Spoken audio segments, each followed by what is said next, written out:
नमस्कार। महिंद्रा स्मृति India agree awards 2017 के town hall session में आप सभी का स्वागत है। दरअसल साल 2011 में हमने महिंद्रा स्मृति इंडिया एग्री अवार्ड्स की नींव रखी थी। हम आपको ये भी बताना चाहेंगे कि हमारी ये पूरी कोशिश है कि जो क्षेत्र के समक्ष जो तमाम चुनौतियां हैं वो आपके सामने हम रख सकें। वहीं पर जो इस क्षेत्र में अहम योगदान दे रहे हैं वो योगदान दे रहे हैं जो शख्सियतें, जो संस्थाएं, उनको हम सम्मानित कर सकें। साथ ही क्षेत्र के सामने जो तमाम चैलेंजेस हैं, जो चुनौतियां हैं, उनको भी हम आपके समक्ष रखने की कोशिश करेंगे। इसी सोच के लिए हमने टाउन हॉल सेशन को रखा है। इसमें हम आपको बताना चाहेंगे देश भर से बड़ी संख्या में प्रगतिशील फार्मर्स जो किसान हैं वो आए हैं। हम उन सभी का शुक्रिया करना चाहेंगे इसके लिए। उनके लिए एक मौका होता है कि अपॉर्चुनिटी होती है कि वो इस क्षेत्र के एक्सपर्ट्स जो पॉलिसी मेकर्स हैं उनको सुन सकें, उनसे रूबरू हो सकें और आगे की राह प्लान कर सकें। तो आप सभी का शुक्रिया। और आइए अब हम इसको आज की इवनिंग को ऑफिशियली स्टार्ट करते हैं। हम अपने एस्टीम जो गेस्ट आए हैं उनको रिक्वेस्ट करेंगे for the lighting of lamp, kindly join us sir.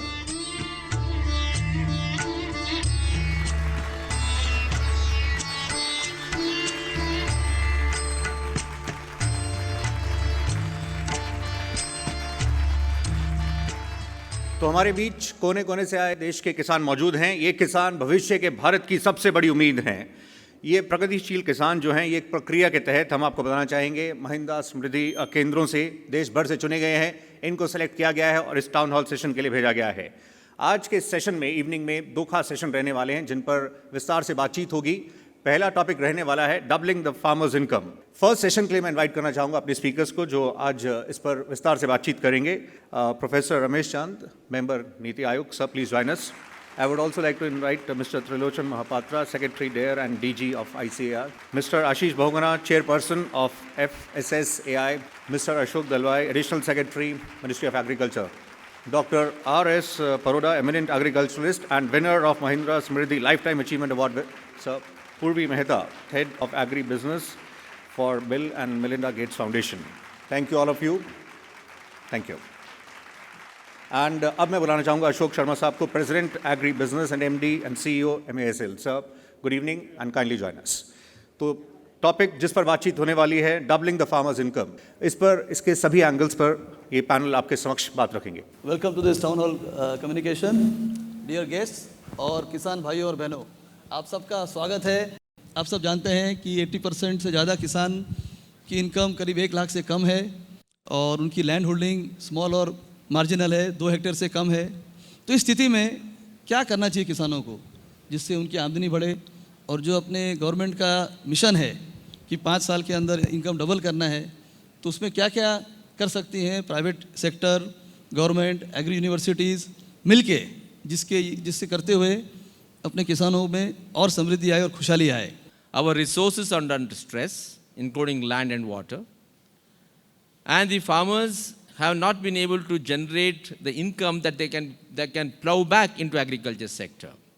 Any enterprise, if it has to grow up, it has to generate surpluses. But we are all aware that the latest survey in 2013 by the NSSO shows while the monthly income of a farmer is rupees 6,426, the expenditure is 6,224. Leaving him with a surplus of 203 rupees. If a farm family is left with a surplus of 203 rupees on a monthly basis, then can you imagine in what way can he plow back in terms of capital investment? And if there is no capital investment in the agriculture sector, it cannot become an enterprise. So I think it is appropriate that we start shifting our attention from pure production-centric approach to a profit-centric approach and consider agriculture an enterprise. And if we want to convert agriculture into a private sector profit-making enterprise, then we need to look at what are the productivity norms, what are the cost of production, what is the cost of the commodities that the farmer utilizes, whether it is fertilizers, water, electricity, labor, etc. And then what is the remunerative price that he is getting. So on all these 3 aspects, that means the basic economic equation. So if we are able to look at these 4 variables, then I think we'd be following the right strategy, right approach in making these effective and efficient, and therefore convert from the current negative a return that the farmer gets into a positive return. I think that should be the basic principle on which we need to work and build up our entire policy framework. Thank you. Because farmer भी double income करना चाहता है, तो sir आपके हिसाब से क्या करना चाहिए किसानों को या गवर्नमेंट को या प्राइवेट एंटरप्राइज को, जिसके चलते हुए वाकई उस राह में चल पाए किसान? फार्मर की आय या इनकम बढ़ाने में उतना ध्यान नहीं दिया जा रहा था, ये बात सही है। एक तो यह है कि भाई जहाँ इनपुट्स की कॉस्ट कम की जा सकती है इंक्लूडिंग ऑन लेबर, उतना ही रखें। दूसरा है कि टेक्नोलॉजी के माध्यम से आप प्रोडक्टिविटी को ज़्यादा से ज़्यादा बढ़ाएं। किसान को कम से कम 2.5 हेक्टेयर की ज़मीन चाहिए अपने को वायबिलिटी इस्टेब्लिश करने के लिए, और असिंचित क्षेत्र में 3.5 से 4 हेक्टेयर। अगर वर्तमान किस्म की उपज की जाए तो या तो आप अपनी उपज की गुणवत्ता बढ़ाएं या आप ऐसा कोई प्रोडक्ट की उपजाएं जिसका बाज़ार में बहुत अधिक मूल्य हो। मैं चाहूँगा रमेश चंद जी थोड़ा इस पे और लाइट डालें। किसानों की आय 5-6 साल में डबल करने का लक्ष्य रखा गया है। ये इतना आसान लक्ष्य नहीं है, तो मैंने अपने इस पेपर में 5 एरिया इसके लिए आइडेंटिफाई किए थे। प्रोडक्टिविटी को बढ़ाया जाए और कॉस्ट को कम किया जाए। ये कई बार दोनों लिंक्ड होते हैं, कई बार लिंक्ड नहीं होते। दूसरा ये है कि हमारे यहाँ पर जो खपत है, मांग है लोगों की, सबसे lowest growth in demand rice में है। राइस की डिमांड अगले 15 साल में केवल 1.2% से बढ़ेगी, लेकिन हाई वैल्यू क्रॉप्स की डिमांड काफ़ी तेज़ी से बढ़ रही है। इसका मतलब ये नहीं कि हमने राइस और बीट को छोड़ देना है और सब कुछ फल और सब्जियों के नीचे ले आना है।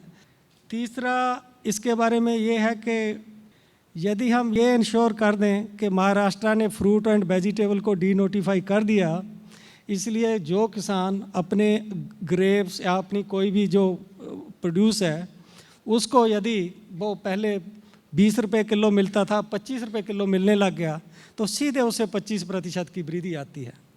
इसके लिए मार्केट रिफॉर्म्स, एफिशिएंसी, कॉम्पिटिटिवनेस, काफ़ी चीज़ें हैं जो इम्पोर्टेंट हैं।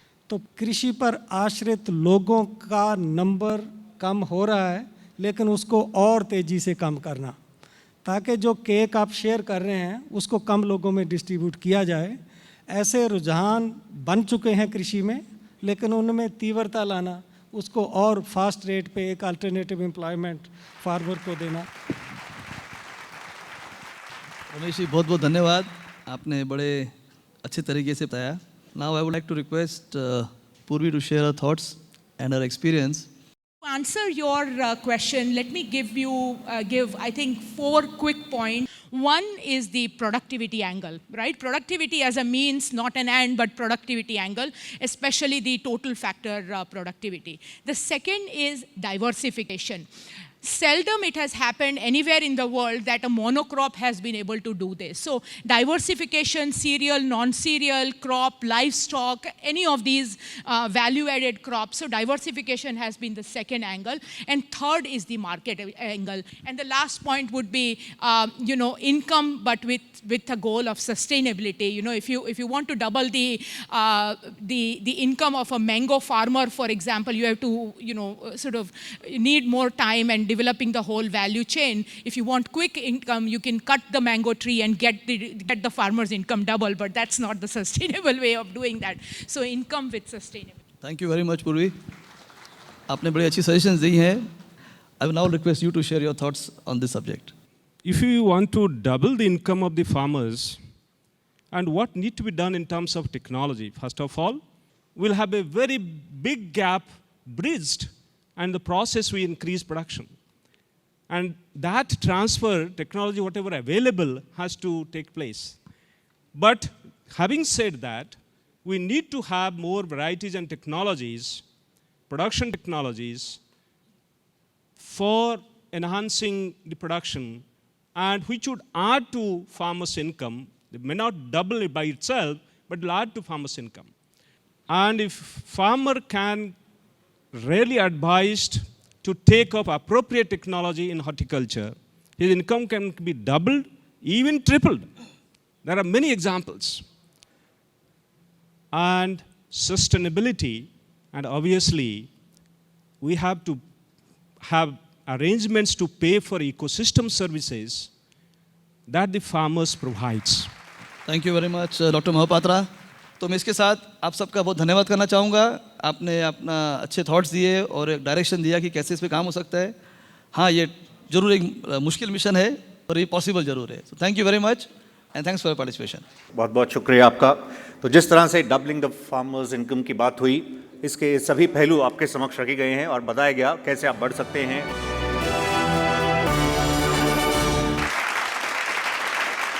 आइए हम अगला जो आज का थीम है उसकी तरफ मूव करते हैं, प्रिसिशन फार्मिंग। इस पर हम बातचीत करेंगे और ये भी काफ़ी इंपॉर्टेंट टॉपिक है। इसके हम स्पीकर्स को इनवाइट करना चाहेंगे। आइए आज के जो खास मेहमान हमारे साथ इस चर्चा में पार्टिसिपेट कर रहे हैं, doctor Ravi Sahu, principal scientist IARI, doctor के Ramaswamy, vice chancellor Tamil Nadu agriculture university, sir if you can kindly join us. साथ ही हम बुलाना चाहेंगे doctor RR हंचिनल, chairperson PPB FRA, doctor KD कोहाटे, director extension MPKV Rahuri. And इस सेशन को मॉडरेट करने के लिए मैं इनवाइट करना चाहूँगा राजेश जोरेकर साहब को, president and chief executive farm equipment sector and two wheeler sector, Mahindra and Mahindra. ये जो आज का टॉपिक है प्रिसिशन फार्मिंग, ये बहुत डायरेक्टली कनेक्ट करता है डबलिंग फार्मर्स इनकम से, क्योंकि doubling farmers income is basically in simple terms how do we increase the output, do more with less. And precision farming is a way to use technology by which we can do more, that means more productivity, more output with less, lower costs, lower inputs, lesser wastage, जिससे wastages कम हो जाए, input material utilization कम हो, हम उसको किस technology के use से किस तरह से हम इसको मिनिमाइज कर सकते हैं। Double income and precision farming. Agriculture is a very poor performing sector, and now we are taking it as a enterprise, and enterprise has to be profitable. So, and again, the performer are the young agriculture graduates or the farmers. They need a excited technologies which can encourage them to stay with the farming business than going away from the farming business. This is one of the point why I told we should be driven towards technology related like precision farming for agriculture. That's one. So precision farming in a layman language is right place, right time, and right input. And target is how to increase the profitability, not only through maximizing, again in the inverted comma I can say it is a optimizing kind of inputs what we are going to apply in agriculture through some of the technological means. So that's what the precision farming is. Thank you, Mr. Sahu. Mr. Ramaswamy. 32% of the area is now under horticulture. Flower cultivation is the only positive thing which will give largest income for the farmer.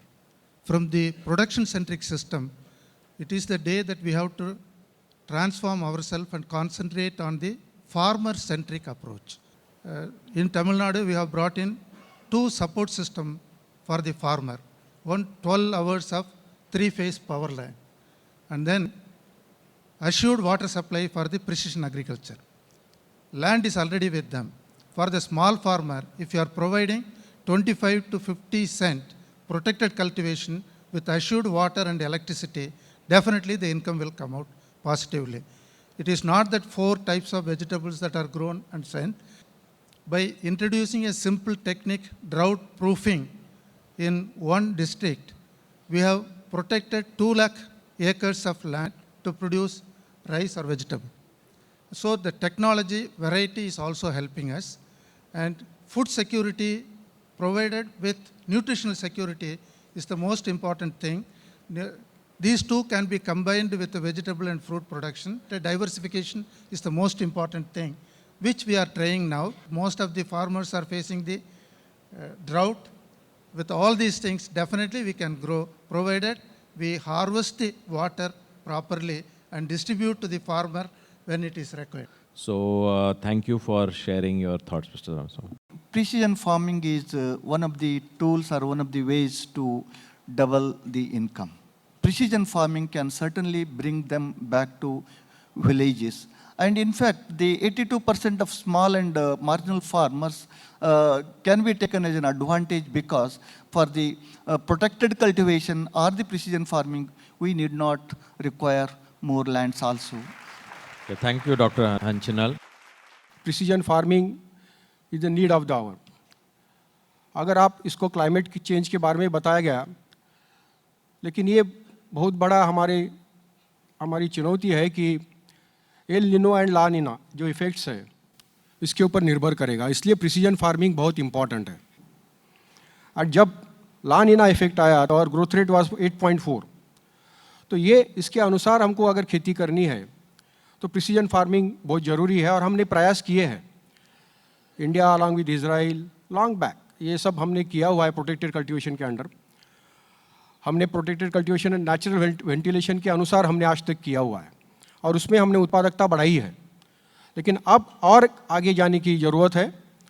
Dutch technology is coming up, Holland technology is coming up, जहाँ पर उन्होंने दिखा दिया है कि 1 square metre में 100 ton पर square metre yield tomato का ले रहे हो। और हमारे यहाँ आज जो प्रोटेक्टेड कल्टीवेशन में है 25 किलो प्रति स्क्वायर मीटर हम उत्पादन ले रहे हैं।